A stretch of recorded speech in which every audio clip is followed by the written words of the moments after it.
بات یہ واحد وجود ہے اس پورے 1300 سال کے عرصے میں کہ جس نے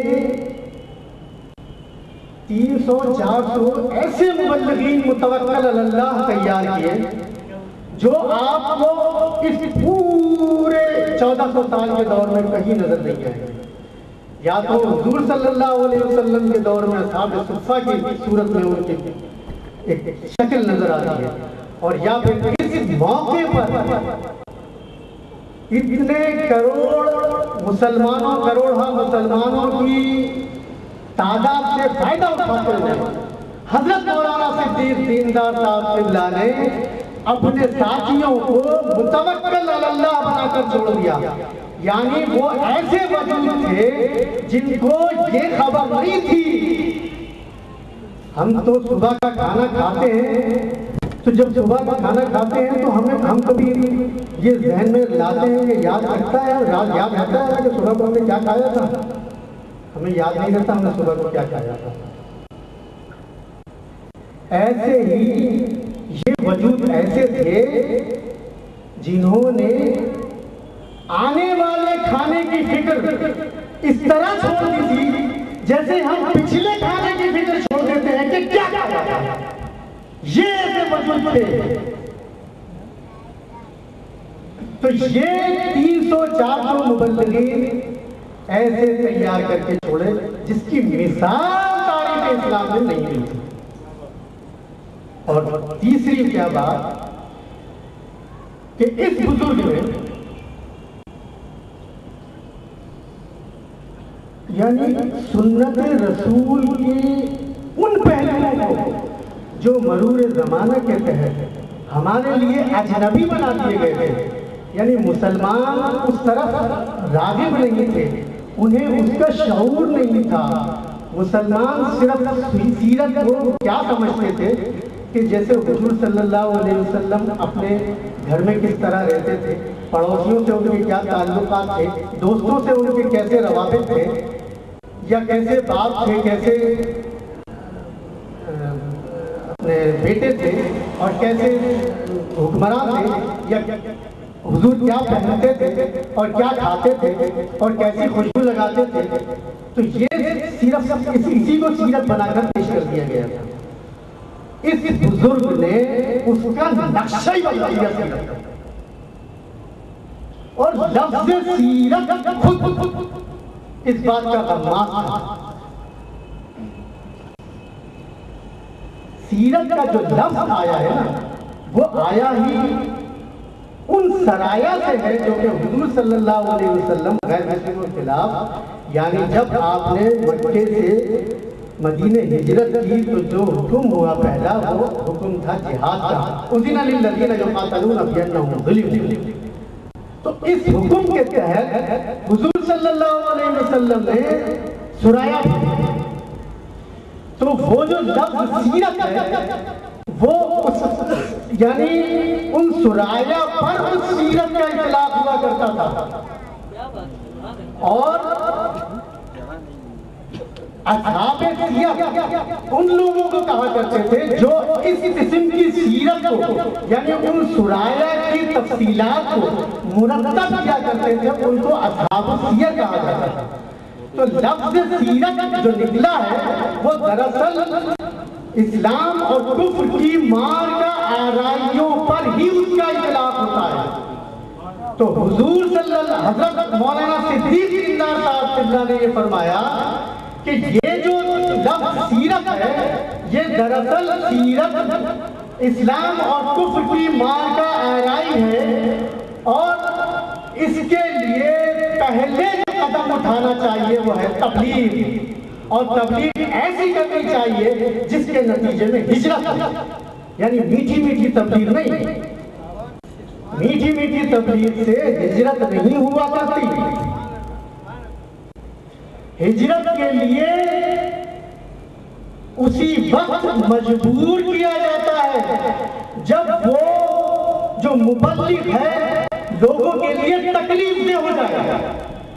اگر مبلغ لوگوں کے لیے جو کہ اس دور کے مکھنڈ، اس دور کے مفاد پرست ہیں، जिन्होंने अपने माशरे को अपने चुंगल में जकड़ा हुआ है, जब तक उनको तकलीफ ना हो तो वो तबलीग क्या है? तो तबलीग का मकसद और तबलीग का मतलब इस वजूद ने बताया कि तबलीग किसे कहते हैं। तबलीग जारहाना होती है और उसके नतीजे ही में हिजरत होती है, और हिजरत के नतीजे में फिर गज़वात और जिहाद होते हैं। ये वो सीरत है जो मुसलमानों की निगाह से ओझल हो गई थी। उस सीरत को उजागर किया हजरत मौलाना सिद्दीक दीनदार साहब। ये उनका एक और इम्तियाज है। और फिर उलूम कुरानी के दरिया बहाया, उसकी तो तफसीर यहाँ पर मैं बयान नहीं कर सकता। मिसाल के तौर पर फलसफे कायनात दिया, सनुरीहिम फिल आयातिना वफी सनुरीहिम आयातिना फिल आफाकी वफी अनफुसिहिम। हम अनकरीब उन्हें दिखाएंगे अपनी निशानियां आफाक में और उनके अपने नफ्सों में। यानी हजरत मौलाना सिद्दीक दीनदार साहब ने फरमाया कि जो कुछ आफाक में इस कायनात में है वही इंसान के नफ्स में है। यानी कायनात पूरी की पूरी इंसान के अंदर है।